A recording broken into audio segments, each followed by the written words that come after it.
어, 안녕하십니까. 꽃집 창업 성공 도와주는 남자 이대강입니다. 조금 텀이 있었죠. 그래도 다시 파이팅해서 일곱 번째인가?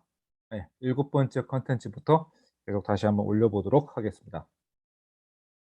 어, 꽃집 운영 3년 차인데요. 꽃은 좋은데 남는 게 없습니다. 어떻게 하면 좋을까요? 이렇게 생각하시는 분들 굉장히 많으실 겁니다. 제가 이제 이 영상을 찍는 그 기반이 블로그 포스팅한 걸 먼저 인제 초안을 잡고, 그리고 인제 제가 이걸 바탕으로 해서 인제 영상을 찍는데, 블로거를 보지 않고 그냥 핸드폰으로 촬영할 때도 있는데, 아무래도 글을 어떻게 하나 보면은 교환이 될 수도 있으니까 이걸 보시면서 같이 따라와 주시는 게 이해하기가 좋을 것 같아서 블로그로 공유해서 같이 이렇게 보면서 이야기를 해 보겠습니다. 자, 저 같은 경우에도 지금 꽃집을, 정확하게는 사실 꽃집을 창업한 게 아니라 화분 제조를 창업을 했다가 중간에 2년 차 됐을 때, 3년 차 됐을 때, 음 2년 차 됐을 때 이제 유통으로 바꾼 거예요, 사실은. 그래서 어떤 제품을 만들기 위한 시간을 한 약 1년 정도 보냈었고, 그리고 그거로 인제 유통도 하고 판매하면서 나중에는 인제 교육, 어 그리고 인제 컨설팅까지 이렇게 넘어오게 된 건데, 여튼 창업을 하면서 저도 여러 가지 느끼는 게, 항상 잘 되기만 하는 것도 아니고 안 되기만 하는 것도 아니고, 뭔가 이게 좀 흐름이나 어떤 기복이 있는 것 같다라는 생각이 들 때도 있습니다.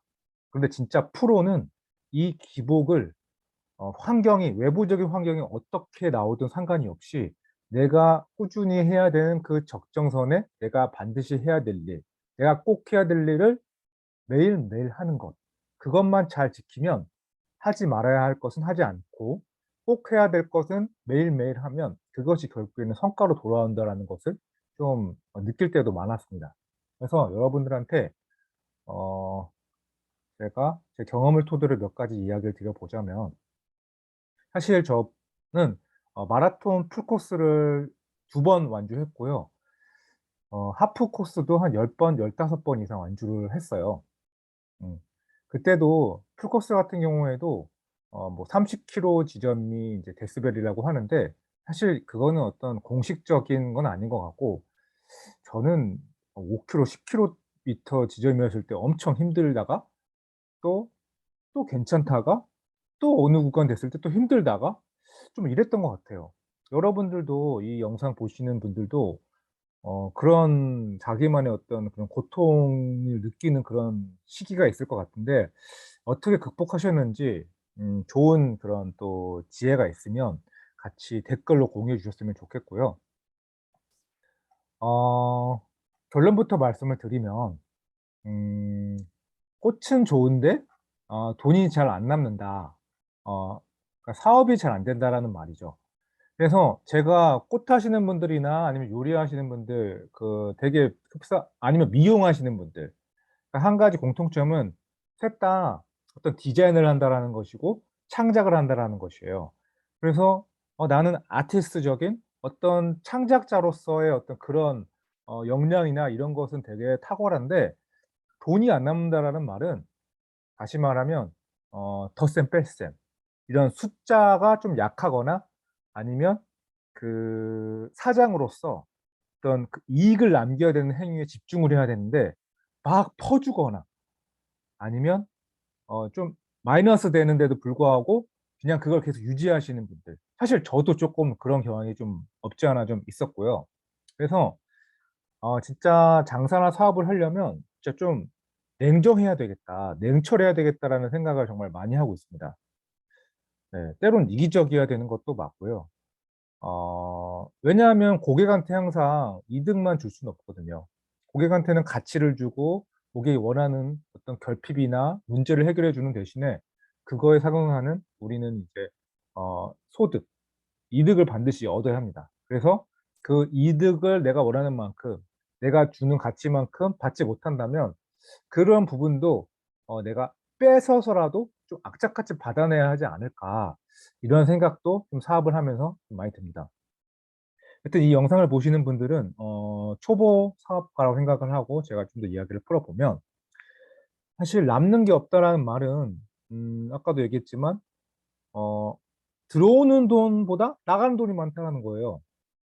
실제로 이거는 어떤 사업이 아니더라도 내가 먹는 거 나는 지금 한 달에 200만 원 버는데 내가 300만 원어치 먹으면 식비나 교통비로 쓰면 그러면 당연히 마이너스가 되겠죠, 장부가.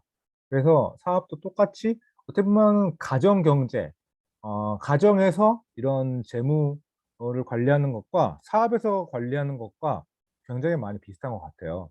근데 조금 좀 더 복잡하고 그리고 내가 만족시켜 줘야 될 그런 고객이 많다라는 거죠. 그래서 다각적으로 객관적으로 분석해야 되는데 현재 내가 고객 관리는 어떻게 하고 있는지, 마케팅은 어떻게 잘하고 있는지, 한 달에 내가 얼마의 비용의 마케팅을 쓰고 있고 또 그 마케팅 비용 대비 얼마의 소득이 발생하는지. 그러니까 내가 예를 들어서 뭐 SNS, 인스타그램에 한 달에 10만 원 정도의 아니면 30만 원 정도의 어떤 마케팅 비용을 쓰는데 10만 원 대비 사실 단 11만 원, 만 원이라도 이익이 매출이 더 높다면 1만 원의 순이익이 생기는 건데 사실 저도 이런 부분 굉장히 귀찮거든요. 근데 돈을 벌려면 이걸 기록을 하거나 아니면 내가 정확하게 알고 있거나 그래야 될 것 같습니다. 정말 기록하는 게 정말 싫다라고 하시면 사업을 하시면 안 될 것 같고요. 저도 사실 좀 말하면서도 조금 찔리지만 뭔가 적는 거 되게 귀찮을 때가 많거든요. 근데 정말 적어야지 생존합니다, 여러분들. 반드시 적어야지만 살아남을 수 있기 때문에 내가 오늘 뭐 꽃을 한 알 팔았든 뭐 두 개를 팔았든 안 팔았든 안 팔았으면 그냥 영원으로 적으면 되겠죠. 그래서 그 영원이라도 꼭 적어 보시는 그런 습관을 한번 만들어 보시기 좋겠고요.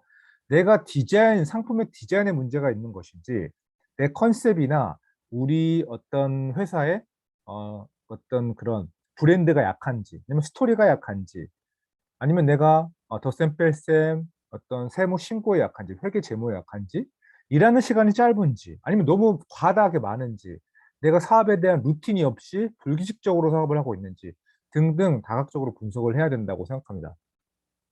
사실 저도 제가 잘 됐을 때랑 안 됐을 때를 돌이켜 보면 사실 잘 됐을 때는 운이 많이 작용했던 것 같고 옆에서 아니면 주변에서 도와주시는 분들이 좀 많았기 때문에 그때 좀 매출이 올라갔던 것 같고요. 근본적으로 제일 기초적으로 내가 내 사업을 이끌어가기 위해서는 셀프 리더십이 기초가 돼야 되는데 어떤 날에는 늦게 자고 어떤 날에는 어 그 그러니까 어떤 날에는 8시에 일어나고 어떤 날에는 10시에 일어나고, 그러니까 이렇게 사업 루틴이 좀 불규칙적이다 보면 나중에는 이게 한순간에 무너질 수가 있습니다. 그래서 나만의 원칙과 어떤 그런 루틴을 반드시 세우고 그걸 지키지 못하면 '내 사업은 망한다.' 이런 절박함을 가지고 사업을 하셔야 될 것 같고요. 그런 의미에서 나를 정확하게 분석하기 위해서는 나와 어떤 회사의 재무적인 상황을 알기 위해서는 사업 일지를 하루에 뭐 한 줄이라도 1 분이라도 그렇게 써 보시기를 추천을 드립니다. 그래서 마감을 해야 돼요. 내가 한 달에 매출이 만약에 1,000만 원이다. 그러면 뭐 한 달에 매출을 30 일로 쪼갠다면 뭐 일하는 날짜 20 일이라고 하면 하루에 50만 원씩은 벌어야 그래야지 한 달 매출을 발생할 수 있는 건데, 뭐 10 일은 휴일이라고 쳤을 때 그러면 한 달 50만 원 매출인데 어떤 날에는 10만 원, 어떤 날에는 20만 원 매출을 했다면 당연히 내 목표치에 많이 모자라겠죠. 그러면 그다음 날에는 그 매출을 달성해야 될 목표를 1.5 배에서 2 배만큼 달성해야 되는데 이게 너무 높다면 그러면 매출에 대한 목표를 좀 낮춰야 되겠죠. 그쵸? 저도 돌이켜 보면 너무 터무니없이 목표만 높고 그 목표에 대해 따라가지 못하는 열정, 그 목표에 따라가지 못하는 어떤 실력이 부족하거나 열정이 부족하면 결국에는 그 매출을 달성할 수 없겠죠. 네. 그래서 '나를 한번 잘 돌아보셨으면 좋겠다.' 생각이 들고요. 추가 수익 모델 고려를 3 번으로 넣어 봤는데 사실 꽃 같은 경우에는 비수기가 성수기가 좀 나뉘잖아요. 그래서 내가 꽃이 잘 팔리지 않았을 때를 대비해서 한 2 가지 3 가지 정도 또 비즈니스 모델을 가지고 있는 게 좋겠다고 그렇게 판단을 합니다.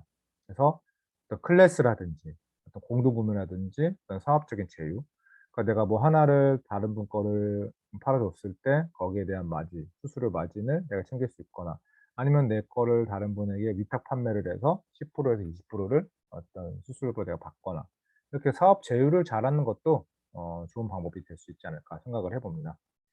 자, 그러면 오늘 영상 여기까지고요. 도움 되셨다면 좋아요와 댓글로 같이 함께 소통하며 나아가길 바라겠습니다. 시청해 주셔서 감사합니다. 어떻게 끄는 거지?